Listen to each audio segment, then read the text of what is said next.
रात का समय, ठंडी हवा, गांव की चौपाल पर अलाव जल रहा है। कुछ लोग बैठे हैं। तभी बूढ़े रामलाल काका धीरे धीरे बोलना शुरू करते हैं।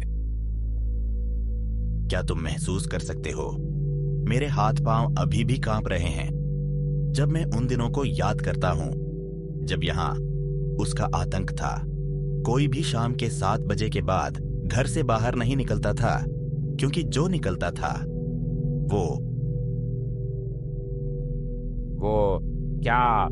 अरे वो क्या लगा रखा है? तुम्हें पता नहीं है क्या? उसका नाम नहीं लेना चाहिए। मैंने सुना है वो आज भी यहीं रहती है और हम सबकी बातें सुनती हैं। मैं तुम्हारे हाथ जोड़ता हूँ भाई, उसका नाम मत लो। कहते हैं जिस रात उसका नाम लिया जाता है वो उसी के पीछे पीछे चली आती है और फिर वो कभी पीछा नहीं छोड़ती। बस अब और मत पूछो, कुछ बातें अनकही ही अच्छी लगती हैं। तभी धुंध के बीच से एक बूढ़ा आदमी दिखाई देता है।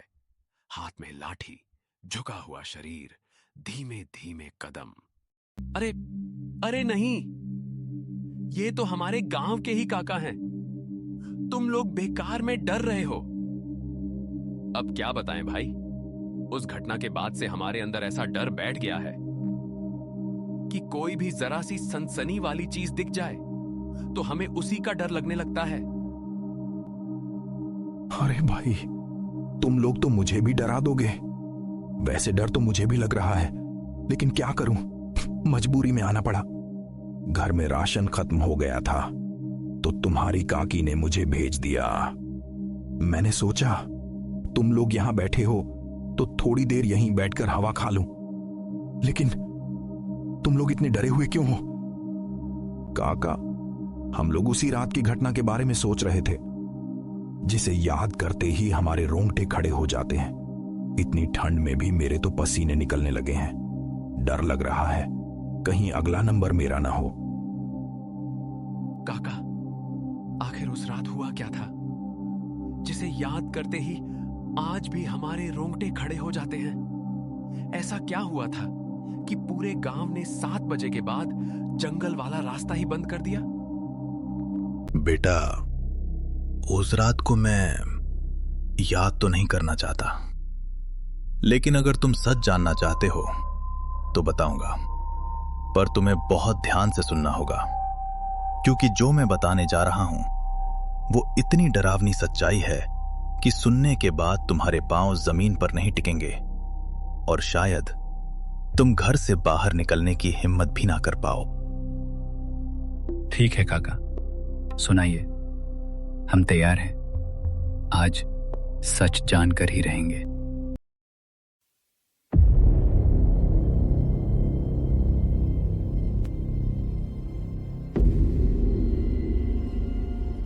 उस रात बिना मौसम के ऐसी भयानक बारिश हो रही थी मानो आसमान फट पड़ा। तेज हवाएं खिड़कियों को जोर जोर से हिला रही थी और बिजली की डरावनी कड़क पूरे घर को कंपा रही थी। रात के लगभग 2 बजे होंगे। चारों तरफ सिर्फ अंधेरा और तूफान का शोर था। तभी अचानक मेरी पत्नी दर्द से कराहते हुए नींद से उठकर बैठ गई।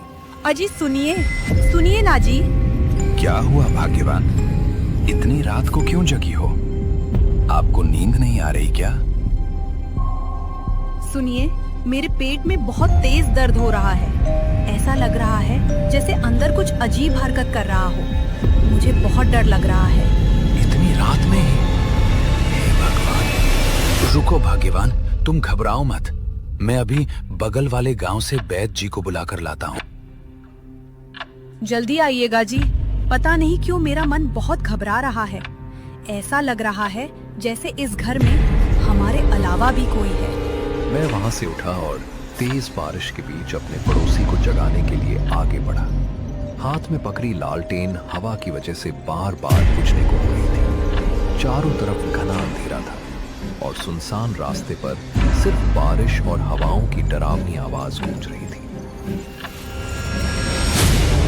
माधो भाई, अरे ओ माधो भाई, उठो भाई, जल्दी बाहर आओ। कुछ देर इधर उधर देखने के बाद माधो धीरे धीरे घर के अंदर से बाहर निकला। क्या हुआ भाई, इतनी रात में, वो भी इतनी तेज बारिश में? आखिर ऐसी कौन सी बात हो गई कि तुम रुक भी नहीं पाए? मेरी पत्नी को बचा लो, उसकी हालत बहुत खराब है भाई। वो दर्द से हमें किसी भी तरह उसका इलाज कराना होगा, नहीं तो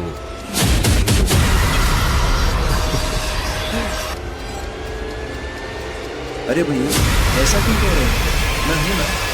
अभी हम बगल वाले गांव से बैद जी को लेकर आए।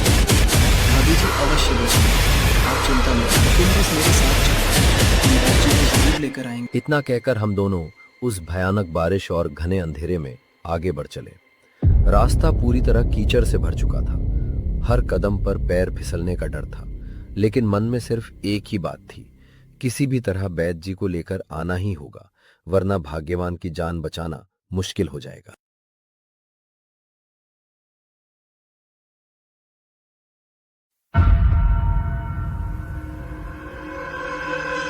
अरे ओ विनोद भैया, मुझे तो लगता है कि हम वहां तक नहीं पहुंच पाएंगे और मेरी पत्नी को इलाज भी नहीं मिल पाएगा।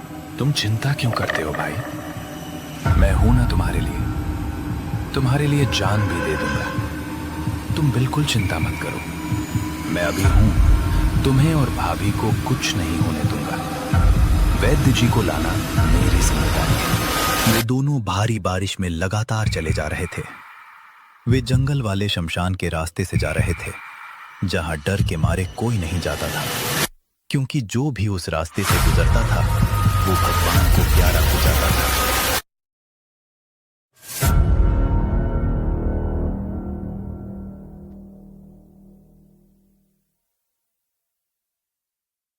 जंगल और मूसलाधार बारिश में चलते चलते वे दोनों आपस में बातें कर रहे थे। चारों ओर घना अंधेरा छाया हुआ था और पेड़ों की सरसराहट माहौल को और भी डरावना बना रही थी। फिर भी वे हिम्मत जुटाकर अपनी मंजिल की ओर बढ़ते जा रहे थे। तभी उन्हें अचानक सामने एक महिला दिखाई पड़ी, जो उस सुनसान रास्ते पर बैठी कर रो रही थी। घनघोर बारिश और अंधेरे के बीच उसे वहां अकेला देखकर दोनों के कदम ठिठक गए। उसके रोने की आवाज सुनकर उनके मन में डर और जिज्ञासा दोनों पैदा हो गए। ये कौन है विनोद भैया? अरे बाप रे, मैंने ये क्या देख लिया? मुझे कुछ सही नहीं लग रहा है मेरे भाई। लगता है अब मैं यहीं गिर जाऊंगा। मैंने तुम्हें मना किया था ना कि इस रास्ते से मत जाओ, ये रास्ता ठीक नहीं है।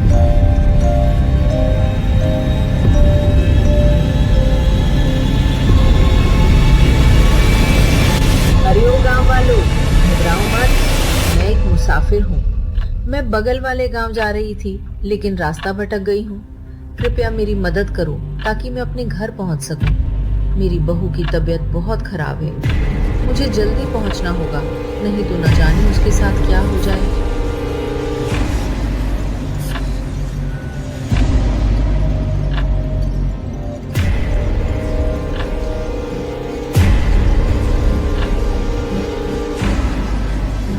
अरे भाई, हम लोग तो बेकार में ही डर रहे थे। ये तो कोई बेचारी अम्मा है जो रास्ता भटक गई है। विनोद ने राहत की सांस लेते हुए कहा। उसके चेहरे पर छाया डर अब थोड़ा कम हो गया था। वो अम्मा की ओर बढ़ते हुए बोला,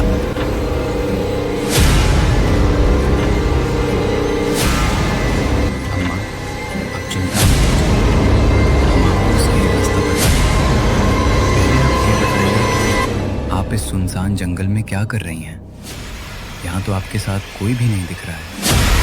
आखिर आपके साथ क्यों क्या है?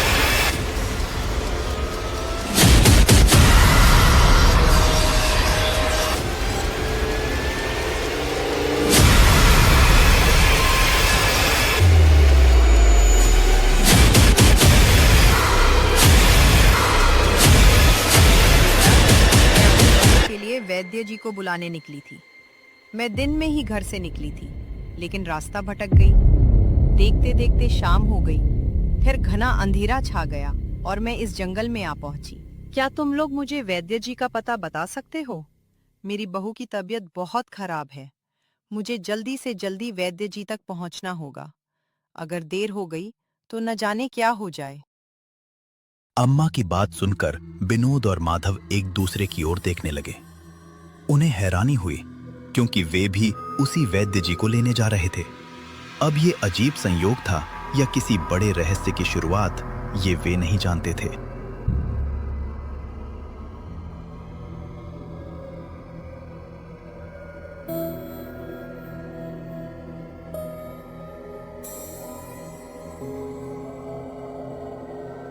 अम्मा, हम लोग भी वहीं जा रहे हैं, वैद्य जी को बुलाने। आप चिंता मत कीजिए, अगर आप चाहें तो हमारे साथ चल सकती हैं। हम आपको वैद्य जी के पास तक पहुंचा देंगे।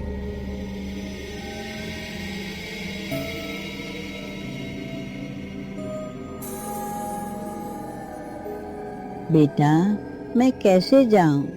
दिन भर चलते चलते बहुत थक गई हूँ। अब मुझसे एक कदम भी नहीं चला जा रहा। तुम लोग जाओ, वैद्य जी को ले आओ। इसी रास्ते से तो वापस आओगे ना? मैं यहीं रुककर तुम लोगों का इंतज़ार करूँगी। मेरी चिंता मत करना, बस जल्दी से वैद्य जी को लेकर लौट आना।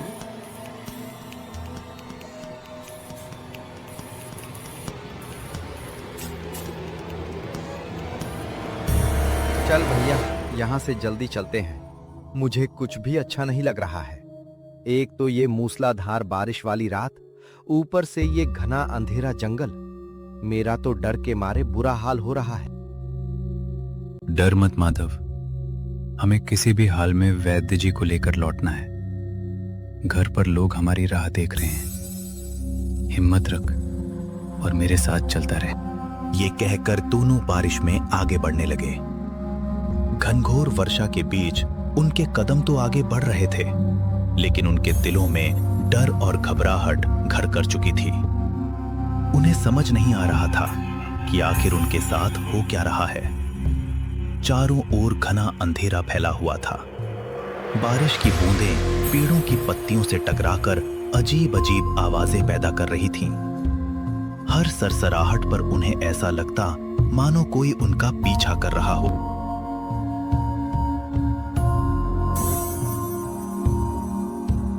इस रास्ते से आकर हमने बहुत बड़ी गलती कर दी है। मुझे तो अब लग रहा है कि हमें दूसरे रास्ते से जाना चाहिए था। तुझे क्या लगता है मैं नहीं डर रहा हूं? जैसे तैसे करके इस जंगल को पार कर लें, बस यही चाहता हूं। सच कहूं तो डर के मारे मेरी भी हालत खराब हो गई है। दोनों की आवाज में घबराहट साफ झलक रही थी। वे लगातार इधर उधर देख रहे थे, मानो अंधेरे में कोई उनकी हर हरकत पर नजर रख रहा हो। बारिश थमने का नाम नहीं ले रही थी और जंगल का सन्नाटा हर पल और भी भयावह होता जा रहा था। फिर भी वे हिम्मत जुटाकर आगे बढ़ते रहे, क्योंकि अब पीछे लौटने की हिम्मत भी उनमें नहीं बची थी।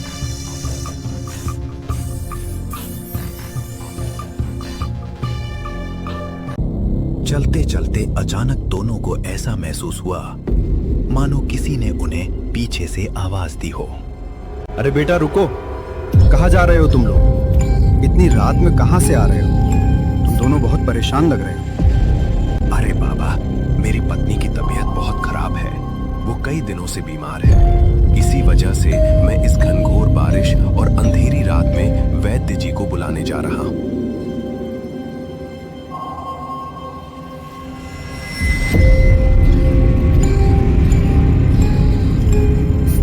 जैसा कि मैं देख पा रहा हूँ, तुम्हारी पत्नी तो अब बिल्कुल ठीक हो गई है बेटा। ये क्या कह रहे हैं आप बाबा? आपको कैसे पता कि मेरी पत्नी अभी कैसी है? आप उसे जानते भी नहीं हैं। माधव भी हैरानी से बाबा को देखने लगा। बेटा, मैं बहुत कुछ जानता हूँ। ईश्वर की कृपा से मुझे कुछ ऐसी शक्तियां प्राप्त हुई हैं जिनकी वजह से कई बातें मेरे ज्ञान में आ जाती हैं। और मैं ये भी जानता हूं कि तुम्हारी पत्नी क्यों ठीक हो गई है।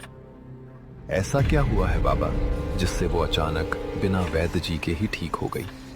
ये चमत्कार कैसे हो गया? अगर तुम लोग सच जानना चाहते हो तो सुनो। वो बुजुर्ग महिला जिसकी तुमने जंगल में मदद की थी, कोई साधारण स्त्री नहीं थी। वो तुम्हारी पत्नी की सास यानी उसकी मां की आत्मा थी।